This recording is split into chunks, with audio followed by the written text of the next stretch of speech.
dans cette première séquence de géographie de la classe de 4e consacrée aux espaces et aux paysages de l'urbanisation. Avec comme question, comme problématique pour l'ensemble de la séquence, la question suivante: quels sont les espaces et les paysages créés dans le monde par l'urbanisation et quels sont leurs enjeux? L'occasion de découvrir aujourd'hui Mexico City et son étalement urbain apparemment illimité. Cette étude de cas va nous permettre, au passage, de nous demander ce que c'est qu'une mégapole, puisque Mexico City est une mégapole, et nous allons nous demander quelles sont les limites géographiques de cette mégapole, puisque visiblement son étalement urbain apparaît infini. Et au cours de cette première partie de séance, tu vas découvrir que Mexico City est une aire urbaine tentaculaire. L'occasion de se demander d'ailleurs ce que veut dire aire urbaine. Comme toujours, il faut commencer par situer notre étude de cas dans l'espace mondial. Donc, à partir de cette capture d'écran de Google Earth, on voit où se trouve Mexico City. C'est le petit pictogramme rouge que j'ai rajouté. Donc, on est entre l'Amérique du Nord et l'Amérique latine, puisqu'on est dans l'isthme d'Amérique centrale, ce cordon de terre qui relie l'Amérique du Nord et l'Amérique du Sud, qui sépare à l'est l'océan Atlantique de l'océan Pacifique à l'ouest. Alors, le Mexique fait-il partie de l'Amérique du Nord ou pas? Il y a une querelle entre géographes. Selon que l'Amérique du Nord, on l'arrête à la frontière entre les États-Unis et le Mexique, ou si on intègre le Mexique dedans, bon, peu importe. L'essentiel, c'est de savoir où se situe le Mexique, c'est-à-dire entre les États-Unis et l'Amérique latine, et que Mexico City, la capitale qui porte le même nom que le pays, Mexico City se trouve à l'intérieur des terres, à peu près à égale distance finalement entre l'Atlantique et le Pacifique. Avec cette photographie satellite, puisque c'est la NASA qui est à l'origine de ce cliché, on a une vue globale de la métropole de Mexico City. Et même si, et c'est souvent le problème avec ce genre de photographie, on n'a pas d'échelle précise, bon, on devine qu'on a affaire à une ville gigantesque, particulièrement étalée dans l'espace, puisqu'on aperçoit en grisé. Alors c'est pas du tout des photos avec des couleurs naturelles, ça a été retravaillé par ordinateur, mais donc ce que l'on voit en gris plus ou moins clair ou plus ou moins foncé, c'est l'espace urbanisé de Mexico City, et on devine qu'on a affaire à une ville qui est très très étendue sur plusieurs dizaines de kilomètres de long, par rapport au centre-ville jusqu'aux extrémités de la banlieue. Alors, il n'est jamais inintéressant en géographie de faire un petit détour par l'histoire, juste histoire de savoir si on a affaire à une ville, une métropole récente ou ancienne. Et là, on a affaire à une ville relativement récente, puisque la ville de Mexico City, telle qu'elle existe aujourd'hui, n'est pas la ville d'origine, loin s'en faut, puisque la ville d'origine s'appelait Tenochtitlan. C'était la ville de l'Empire aztèque, celui que le conquistador espagnol Hernán Cortés a détruit entre 1519 et 1521. Et cette ville de l'Empire, cette capitale de l'Empire aztèque était située, comme tu peux le voir sur les deux cartes vidéo projetées, était située à l'intérieur d'un lac, le lac Texcoco. Donc c'était une cité lacustre, c'est comme ça que l'on dit, une sorte de ville flottante sur le lac. Or, le lac Texcoco a depuis été asséché et l'ancienne Tenochtitlan a été détruite par le colonisateur européen et plus précisément espagnol.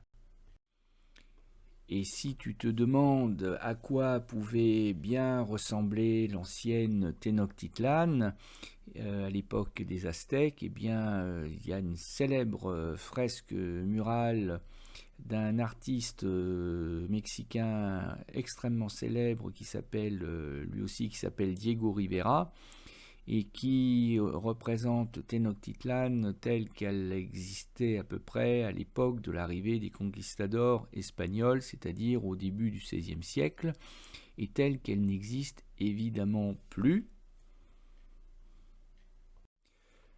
Donc on a affaire à une ville bâtie par les Européens à partir du XVIe siècle, et c'est donc là où je veux en venir, c'est une ville relativement récente, puisqu'elle a à peu près 500 ans d'existence.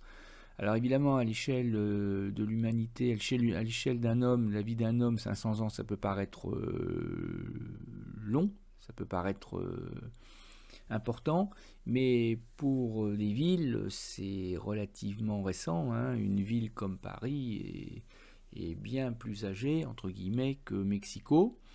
Et sur cette photographie que tu as présentement sous les yeux, eh bien, on aperçoit différents aspects de la capitale du Mexique et différentes époques, puisqu'au premier plan, on aperçoit des églises qui remontent à la conquête espagnole et à la mise en place de l'empire colonial espagnol en Amérique du Sud, donc 16e et surtout 17e siècle, avec des églises que l'on peut retrouver d'ailleurs en Espagne ou en Italie et qui remontent à l'époque de la Réforme, donc 17e siècle. Mais par contre, à l'arrière-plan de la photographie, eh bien là on n'est plus du tout dans le XVIIe siècle, on est plutôt dans le XXe, la deuxième moitié du XXe et le XXIe siècle, c'est-à-dire tu reconnais ce que les anglo-saxons appellent le skyline, c'est-à-dire les gratte-ciel, le quartier d'affaires de Mexico City. Et entre l'église là, de la Réforme du XVIIe siècle au premier plan et les gratte-ciel du quartier d'affaires à l'arrière-plan, eh bien s'étale une partie de la ville qui s'est patiemment construite entre le XVIIIe et le XIXe siècle. Époques différentes, paysages urbains différents. Et ce qui frappe avec cette vue aérienne oblique, probablement due à un drone, ce qui frappe, c'est encore une fois l'étalement urbain. On a le sentiment que la ville de Mexico City semble s'étaler littéralement à perte de vue, parce qu'on n'a qu'une vue très partielle de Mexico, on voit bien que c'est une vue vraiment très partielle, mais pourtant la ville de Mexico semble s'étaler dans toutes les directions et sans que cet étalement ne prenne fin. Et cette impression n'en est pas une, c'est tout simplement la réalité géographique, la réalité spatiale d'une ville qui ne cesse de s'étendre, de s'étaler, qui fait tache d'huile. Hein. Si tu as eu déjà l'occasion de voir ou de renverser une goutte d'huile sur une nappe, tu verras que la petite goutte d'huile renversée fait une auréole qui semble s'étaler de manière absolument démesurée. Hein, et ben là, c'est un peu le même sentiment avec Mexico City.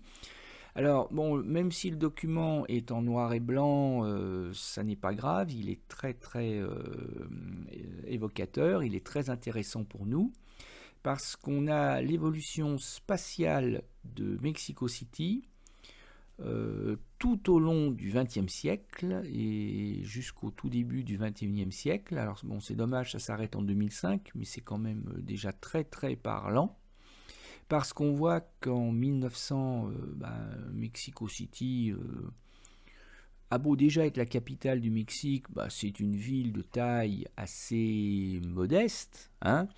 L'espace bâti, la Mancha Urbana, c'est un espace assez modeste et qui est très très largement inscrit dans les limites du district fédéral de Mexico, c'est-à-dire les limites de la région de Mexico, mais que en 1950, donc un demi-siècle s'est écoulé entre les deux dates.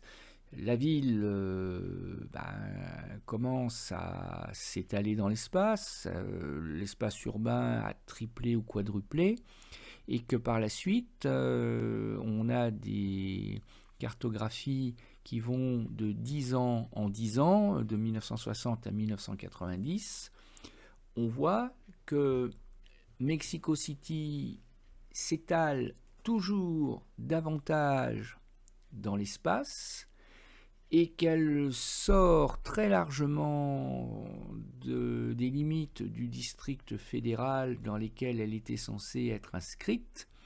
Elle en sort par le nord et par l'est, et qu'en 2005, on a un espace urbanisé qui est bien 10 fois supérieur à celui de 1900, mais surtout ce qui frappe, c'est qu'on a un espace urbanisé qui devient de plus en plus fragmentaire, qui devient de plus en plus discontinu au fur et à mesure qu'on va s'éloigner du centre-ville, du cœur de Mexico, et ça va poser d'énormes problèmes d'aménagement du territoire.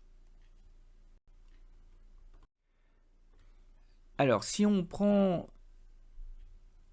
une carte de l'étalement urbain de Mexico City qui soit un petit peu plus récente. La plus récente que j'ai trouvée, c'est date de 2011. Alors, elle est en couleur. C'est l'avantage. Et ce qui est intéressant, c'est que donc elle reprend cette idée d'étalement urbain dans l'espace, mais elle le date grâce aux plages de couleurs. Donc en rouge, c'est Mexico vers 1940, c'est-à-dire Mexico avant que la ville ne se mette véritablement à s'agrandir, à croître, à s'étaler dans l'espace.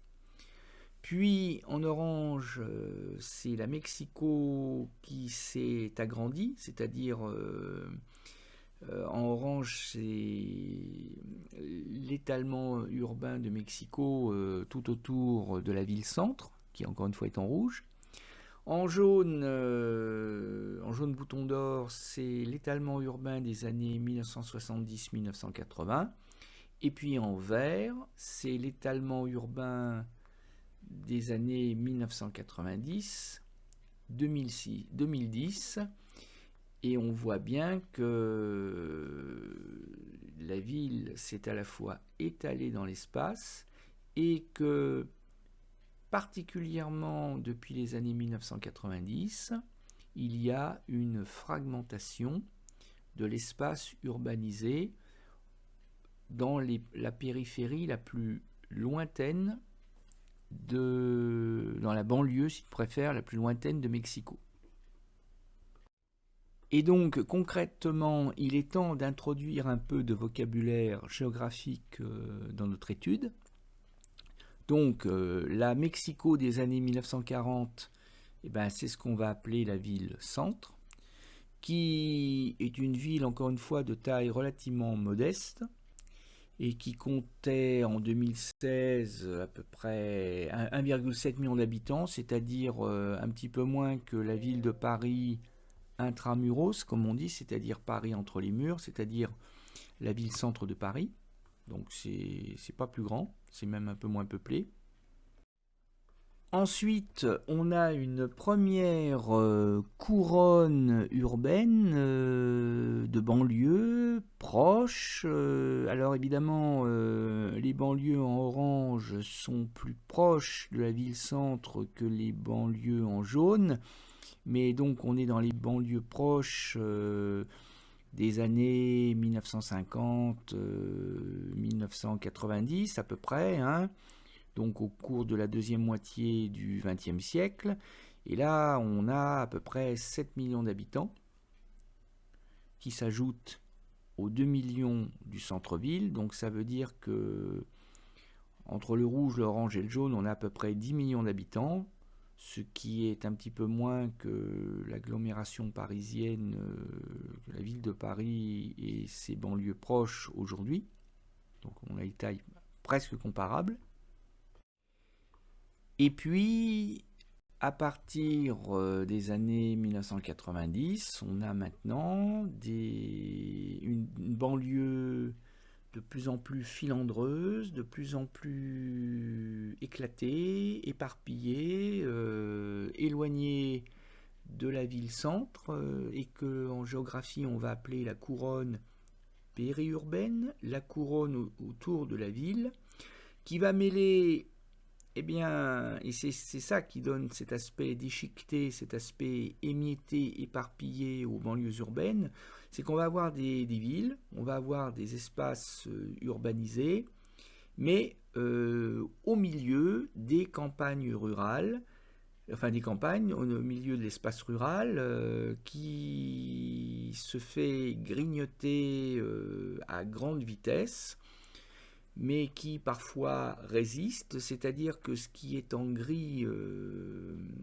c'est la campagne finalement. Et donc, on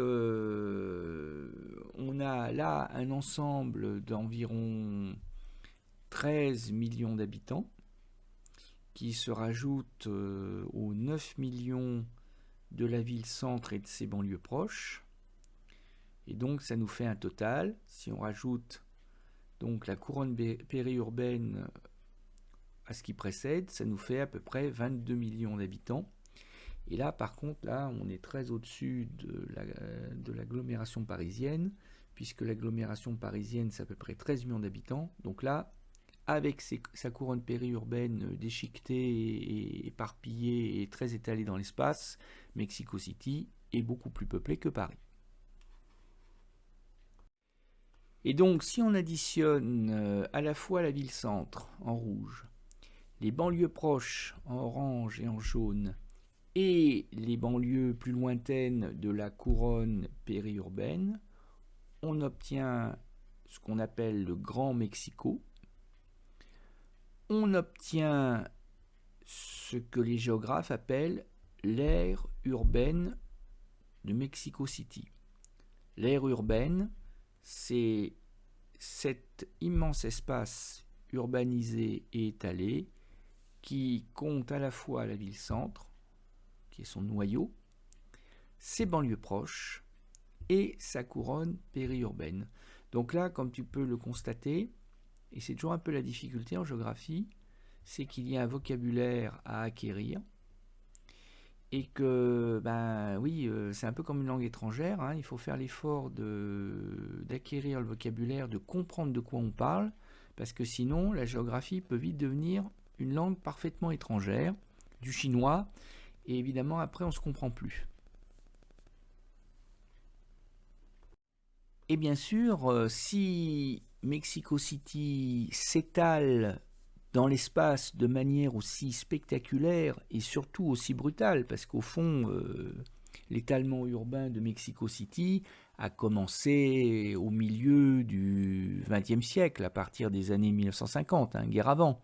Donc ça fait moins d'un siècle que la ville s'étale démesurément dans l'espace. Eh bien, cet étalement urbain est nécessairement dû, c'est logique, à la forte augmentation de la population de la ville. Une ville ne s'étale pas si elle ne gagne pas des habitants. Et là, sur ce graphique qui est quand même assez spectaculaire, on voit bien qu'on passe d'une population assez modeste, hein, d'à peine plus d'1 million d'habitants en 1917, on arrive à une population qui va être multipliée pratiquement par 20 en 2017. Et comme la courbe nous le montre, et c'est ce que je te disais à l'instant pour l'étalement urbain, jusqu'aux années 1940-1950, la croissance de la population mexicaine est très modeste. Et donc, l'étalement urbain, il n'y en a pas ou peu. Mais que par contre, effectivement, on voit qu'il y a un frémissement de la courbe à partir de 1940-1950 et que la courbe devient presque verticale, vertigineusement verticale à partir de 1960. Et c'est là que la population de la ville augmente très fortement, puisqu'en 1960, il y a 5 millions d'habitants à Mexico, et qu'en 2015, c'est-à-dire à peine un demi-siècle après, la population a été multipliée par 4, puisqu'on est passé de 5 millions à 21 millions. Donc c'est au cours de cette période que la ville de Mexico va se mettre à accueillir des habitants en très grand nombre, des milliers d'habitants qui viennent s'installer à Mexico chaque jour, et que la ville va grossir comme une éponge, tant qu'elle va être capable d'absorber la population. Mais le problème, c'est qu'aucune ville dans le monde n'est capable d'accepter des milliers d'arrivants chaque jour. Ça va poser le problème de l'accueil. Et donc tu ne seras pas surpris de découvrir plus tard qu'une bonne partie de la population venue à Mexico depuis les campagnes, au titre de l'exode rural, eh bien, une bonne partie de cette population va se retrouver dans des bidonvilles, parce que ce sont des populations pauvres qui n'ont pas de toute manière les moyens de se payer un logement décent. Et de toute façon, même si ces populations avaient les moyens de se payer un logement confortable, décent, il n'y en aurait tout simplement pas assez pour tout le monde. Alors du coup, si on finit cette première étude par un schéma de l'étalement spatial de l'aire urbaine du Mexico, eh bien on va commencer tout simplement par la ville-centre, le gros cercle rouge. Ville-centre à laquelle on va rajouter ces banlieues relativement anciennes, puisque datant du XXe siècle, qui sont des banlieues proches. Et la ville-centre et ses banlieues proches forment, je ne l'ai peut-être pas dit tout à l'heure d'ailleurs, le pôle urbain. C'est comme un œuf au plat, au fond. Avec des couleurs qui ne sont peut-être pas d'ailleurs celles de l'œuf au plat, mais c'est un œuf au plat. La ville-centre et les banlieues anciennes, proches, forment le pôle urbain.